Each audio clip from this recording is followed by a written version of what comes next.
Et salut tout le monde, je vous retrouve aujourd'hui pour Ultimate Universe, le tome 4. Je crois que je n'ai pas fait de vidéo, j'ai fait les unboxings quand il y avait les blind packs.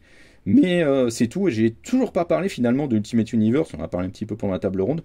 Mais en fait je veux surtout vous présenter ce tome 4, puisqu'à l'intérieur, donc comme d'habitude vous avez toutes les séries de l'univers Ultimate, Ultimate Spider-Man, 2 chapitres, Ultimate X-Men, 2 chapitres également, un chapitre d'Ultimate Black Panther, et 2 chapitres de Ultimate.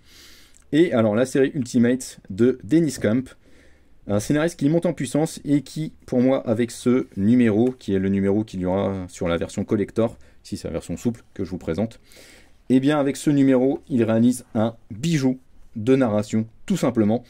Pourquoi? Eh bien parce que dans cette revisite façon Ultimate des origines des Fantastic Four, vous allez avoir la possibilité de lire ce chapitre de manière totalement différente et à chaque fois de manière cohérente. Vous le voyez ici, vous avez des bandes à chaque fois horizontales, pardon, je vais y arriver.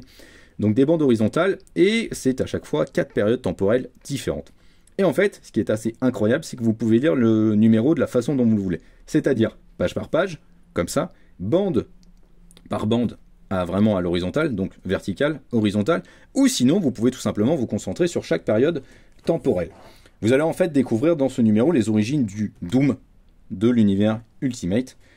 Voilà, je ne spoil pas pour ceux qui n'ont pas commencé l'univers Ultimate, mais voilà, vous allez vraiment découvrir les origines de ce personnage-là et son destin tragique, et à quel point l'univers Ultimate refaçonne vraiment de manière assez brutale tous les personnages. Donc évidemment, au milieu de ça, vous avez également les Ultimate Spider-Man avec le retour de Marco Checchetto au dessin. Toujours vraiment un régal, puisque Hickman ne cesse de jouer en fait, surtout là dans ce début de deuxième arc, avec nos attentes, avec nos connaissances de l'univers de Spider-Man. C'est vraiment marrant, il s'amuse comme un petit fou. On a également les Ultimate X-Men, donc Peach Momoko poursuit vraiment sa réinvention et surtout sa réappropriation, j'ai envie de dire, de l'univers des mutants. On sent très clairement qu'elle a des choses à dire. Là, on voit des variations des personnages classiques qu'on connaît, comme par exemple Cyclope. Et vraiment, c'est super bien. J'adore ce qu'elle a fait avec notamment sa réinvention du personnage de Storm. On va suivre une secte qui se fait appeler les enfants de l'atome.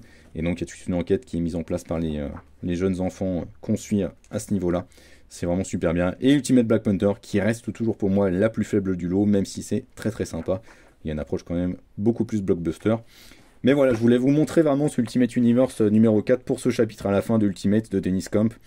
Dennis Camp qui fait vraiment une réécriture très intéressante des Avengers, très politisée. Clairement ici les Ultimates sont des révolutionnaires dans un monde où il ne cesse de y avoir de l'exploitation dans tous les sens. Et je trouve que ça fonctionne vraiment très très bien. Ne ratez surtout pas Ultimate Universe. Il n'y a pas qu'Ultimate Spider-Man dedans qui est intéressant.